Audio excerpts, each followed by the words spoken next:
A small boy sits quietly at the dinner table, barely taking up space, barely breathing wrong. He has learned the rhythm of the room too well, the way a single misplaced word can freeze the air.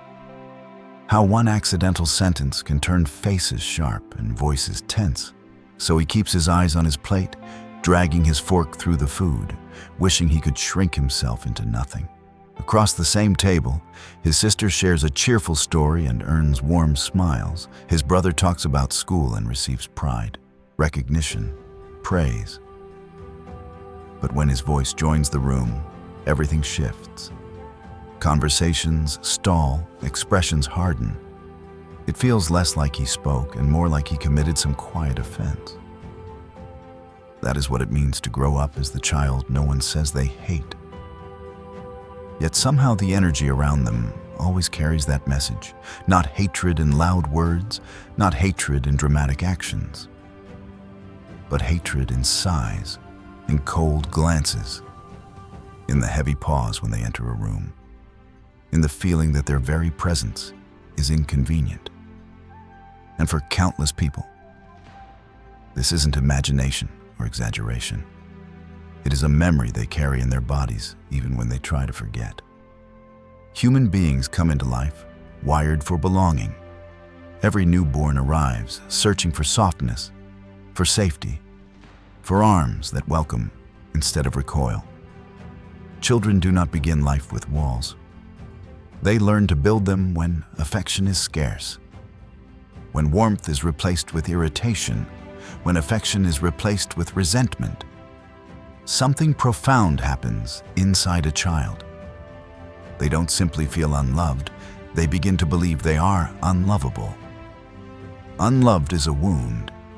Unworthy becomes an identity.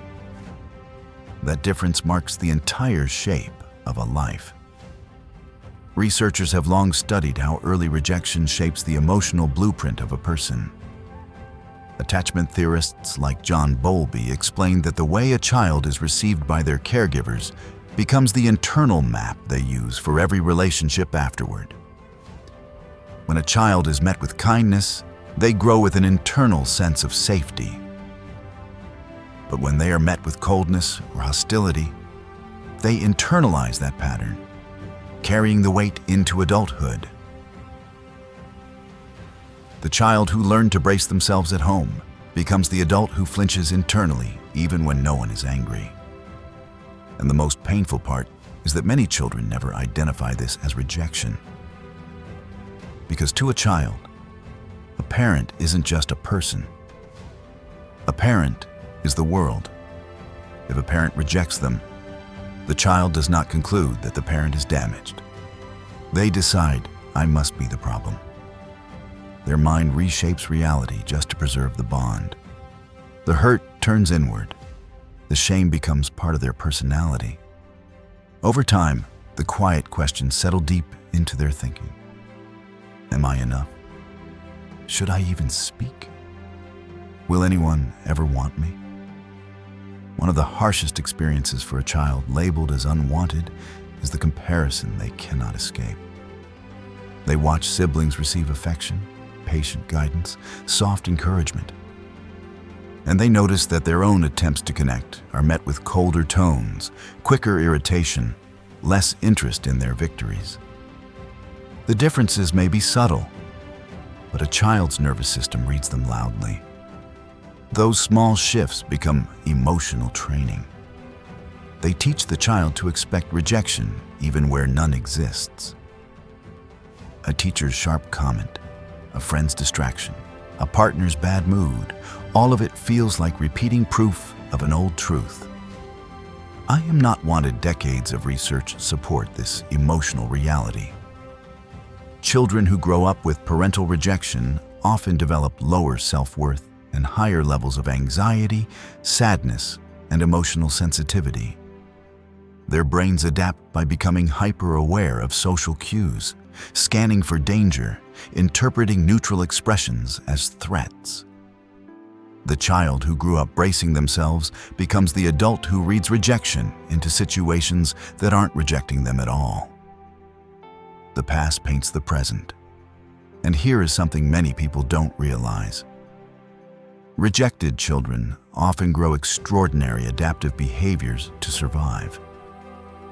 Some chase perfection, believing that flawless achievement might finally win the approval that was never freely given. Others turn into people pleasers, bending themselves into whatever version might be accepted. And some go rebel, letting anger or distance become their shield, pushing everyone away before anyone has the chance to wound them. These behaviors look different, but they all grow from the same buried belief. I was not accepted as I am. These roles aren't personalities, they are armor. But when worn for years, armor begins to feel like skin. This matters more than most people realize because unspoken childhood pain has a way of repeating itself. Many who grew up in rejection learn to never name it. They're afraid that acknowledging the hurt confirms some personal defect. But ignored pain does not heal. It buries itself deeper.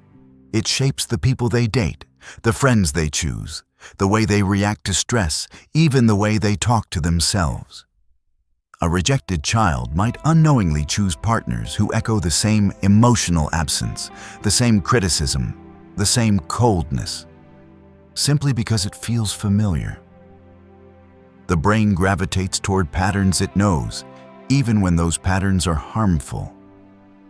And unless this cycle is brought into awareness, it quietly passes from one generation to the next, repeated in tone, in silence, in emotional distance.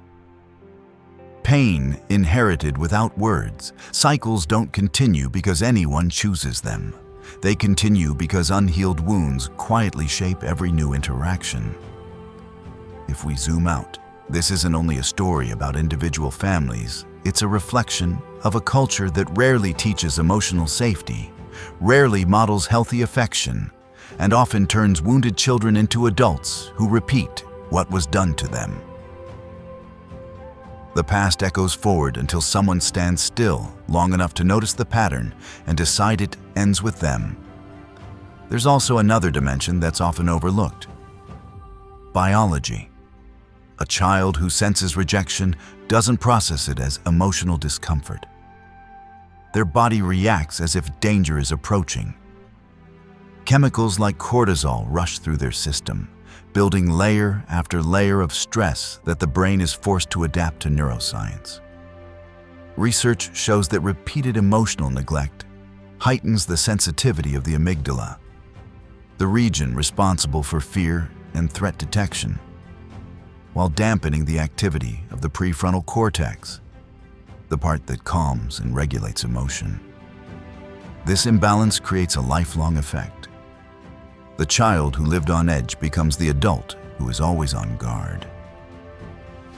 They interpret small slights as major threats, not because they want drama, but because their nervous system was sculpted under pressure. Calm feels strange, tension feels like home. Yet within this adaptation lies a strange paradox. The child who grew up unwanted often develops an astonishing ability to sense people's moods.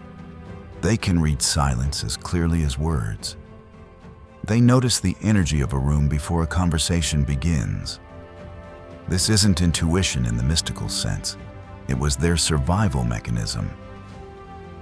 Their safety once depended on predicting emotional shifts faster than anyone else. But the deeper tragedy is that these children are not always abused in obvious ways. Many grow up in homes that look perfectly functional from the outside. There are celebrations, family photos, shared meals, and still, they feel invisible. Their pain is subtle, easy to dismiss, easy to hide. Without bruises or broken rules, they have nothing to point to as evidence. So they learn to doubt themselves instead. They absorb the idea that maybe they're too sensitive. Maybe they misread everything. Maybe the problem is entirely within them. Gaslighting doesn't always require intention. Sometimes it's built into a family's unspoken rules that doubt doesn't evaporate with age. It threads its way into adulthood, shaping how they love, how they work, how they see themselves. They can reach 30, 40, 50 years old and still feel the shadow of a childhood they rarely talk about. It shows up in their relationships through fear of abandonment, difficulty trusting consistent affection, or choosing partners who pull away because emotional distance feels familiar. It shows up in their careers through overworking, perfectionism, and a constant fear that failure will confirm everything they were taught to believe about themselves. It shows up in their inner voice, harsh and unforgiving, echoing the tones they grew up with. Healing isn't about rewriting history or pretending the past didn't happen. Healing begins with understanding, recognizing the shape of the wound rather than blaming yourself for having one. Only then does the pattern start losing its authority. And to understand why rejection cuts so deeply, we must acknowledge something fundamental. A child doesn't treat love as a luxury. A child treats love the way the body treats air. Belonging is nourishment. Safety is a requirement. When these needs go unmet, the wound is invisible but profound, slowly wearing down the sense of self. Philosophers like Søren Kierkegaard describe despair as losing connection to one's own identity. For many unwanted children, that despair begins in 1,000 tiny moments. A dismissive glance, a tired sigh, a cold silence. Over time, those moments become the lens through which they see themselves. But here's the truth beneath the pain. The identity formed through rejection is not who they truly are. It's a mark, a story they absorbed, not the core of their being. And like every scar, it proves survival, not worthlessness. Hidden within the unwanted child are traits most people never see. Their sensitivity becomes compassion. Their vigilance becomes emotional intelligence. Their loneliness becomes imagination. Their loneliness becomes imagination. Their resilience, built from surviving what they were never meant to endure, becomes quiet strength. Some of the world's most profound creators, thinkers, and leaders were shaped by childhoods where they felt unseen. They transformed their alienation into insight and their pain into expression, not because suffering is noble, but because the human spirit has an uncanny ability to turn broken pieces into new forms of meaning. We have traced the story of the unwanted child, the early emotional wounds, the subtle comparisons, the invisible injuries that echo across decades. But the story doesn't end where the pain began. Human beings are not just the continuation of their past. We are also the architects of what comes next. And the child who once felt like a burden does not have to carry that identity into the rest of their life. Breaking the cycle is possible. It begins with seeing clearly. When the adult finally acknowledges the child they once were, not to blame endlessly, not to stay stuck in the hurt, but to understand. Something shifts. What is seen can be healed. What is understood can be changed. What is brought into awareness does not have to be repeated. What we refuse to face does not disappear. It simply waits in the dark, shaping us from beneath the surface. Therapists call the process of healing this unseen pain reprinting. The act of giving yourself, as an adult, the affection, patience, and reassurance you were denied as a child. It sounds gentle, maybe even simple, but in truth, it is one of the most profound acts a wounded person can undertake. Reparenting is the moment you whisper to yourself the words you once needed to hear. You matter. You are lovable. You are allowed to exist without fear. These are not just comforting phrases. They are nutrients your nervous system has long been starved of. Something powerful happens when a person can finally name their experience. When someone says out loud, "I grew up feeling unwanted," the shame that once sat in the shadows begins to loosen. The fog lifts because the pain gains definition. What was once a vague sense that something is wrong with me becomes an injury with a clear origin. And injuries with origins can be healed. Research on trauma shows that putting an experience into words actually reduces its emotional charge. Language brings shape to what felt overwhelming. Naming the truth turns private confusion into something that can be understood rather than feared. Attachment science explains that early rejection programs the brain to expect rejection throughout life. But the hopeful part is this: those emotional patterns are not permanent. People can gradually develop what psychologists call earned secure attachment, created through steady relationships, therapy, deep friendships, loving partnerships, where safety is consistent enough that the nervous system begins to trust again. The brain can reorganize itself. New emotional pathways can emerge. Everything biology once wired for survival can be rewired for peace.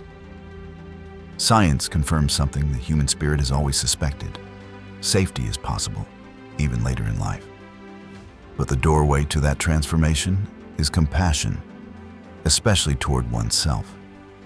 Dr. Kristen Neff's research shows that self-compassion softens shame, reduces anxiety, and creates emotional resilience. And yet, for someone who grew up unwanted, kindness toward the self often feels uncomfortable. Harshness is familiar. Blame feels natural. To speak gently to yourself is to rebel against the learned script every small act. Letting yourself rest, forgiving a misstep, replacing judgment with understanding, becomes a quiet revolution against the identity built in childhood. Remember how the unwanted child becomes hyper-attuned to others' emotions? That same sensitivity, once healed, becomes a remarkable strength. It turns into empathy, insight, creativity, depth. The very traits that formed in survival can evolve into gifts that enrich relationships and communities. Some of the most thoughtful, intuitive, compassionate people in the world were once children who felt invisible. Transformation becomes even more meaningful when this person steps into parenthood. Many adults who once felt rejected make a silent vow never to let their children feel what they felt. Some succeed beautifully, breaking generations of pain with simple, steady love. Others struggle, not out of neglect, but because their old wounds are still echoing. Yet even here, the key is awareness. When a parent pauses and says, "This reaction isn't about my child. This is my old hurt speaking," the cycle begins to unravel. That single pause is the birthplace of change. If we look at this through a philosophical lens, the depth of this pain makes sense. Humans are built for connection. Aristotle described us as social beings by nature. And modern neuroscience echoes that truth loneliness registers in the brain the same way physical injury does. Rejection lights up the same neural pathways as pain. So when a child is pushed aside or treated as an inconvenience, the wound is not metaphorical, it is biological. It disrupts the very foundation of what it means to be human, the need to belong. But the hopeful truth is that belonging is not limited to the family we were born into. It can be created with people who choose us. It can grow in friendships, communities, partnerships. Anywhere we are seen, valued, and accepted. Many adults build their first true sense of family later in life. And that belonging can be just as real, sometimes even more nourishing, than the one they came from. The real transformation happens when the rejected child, now grown, shifts from feeling like a victim of their story to becoming the author of a new one. Instead of asking, "Why wasn't I wanted?" the healed version begins asking, "What kind of life do I want to create now?" This shift is not denial of the past. It is the integration of it. It is the quiet acceptance that says, "Yes, rejection shaped me, but it does not own me." Healing becomes a journey of reclaiming what was lost: identity, safety, belonging, voice. It is slow, not dramatic. It is made of small moments of honesty, small acts of kindness toward oneself, small corrections to old patterns. But these small moments accumulate. Over time, the hated child becomes someone new, someone whole, someone aware, someone capable of giving the love they once begged for. History is filled with people who began life feeling unwanted and still built lives of astonishing depth and meaning. Some became artists who changed how we see the world. Some became leaders who reshaped society. Some simply created loving homes full of warmth they never received themselves. Their stories share one thing: they refused to allow their early rejection to be the final chapter. And that is the invitation for anyone who still carries the ache of being unwanted. Your story did not end in childhood. That was only the beginning. Even if you once existed as the hated child, even if that identity still echoes inside you, you are not trapped there. You are free to step out of the pattern, free to build something new, free to choose yourself in the way no one once chose you. You are allowed to choose a different final chapter. You are allowed to decide that your life will not continue in the direction it was pushed. You can choose to return to yourself first, to build belonging from the inside outward, and then offer your heart only to those who can meet it with honesty and presence. So let us circle back to the picture we began with. The small child sitting at the dinner table, eyes lowered, pretending to be invisible. That quiet child might still live beneath your adult skin. That small girl or boy might still be waiting for someone to finally turn toward them. Now is the moment to do what no one else did. Turn to that child, notice them. Acknowledge their fear, their confusion, their loneliness. Speak the words they spent years longing to hear. You matter. You are not a mistake. You deserve to be seen. You deserve to be held with warmth. Because healing begins the instant the unwanted child is met. Not with judgment, not with earned approval, but with a kind of love that does not require performance or perfection. A love that says, your existence is enough. You do not have to become anything to deserve belonging. And maybe this is the truth hidden beneath everything. The hated child was never truly hated in their essence. They were misunderstood, ignored, overlooked, or burdened by someone else's unresolved pain. But beneath all of that, they were always waiting for one person to step forward and say, yes, yes, you deserve kindness. Yes, you are allowed to change. Yes, you are allowed to begin again. And maybe, just maybe, that person is you.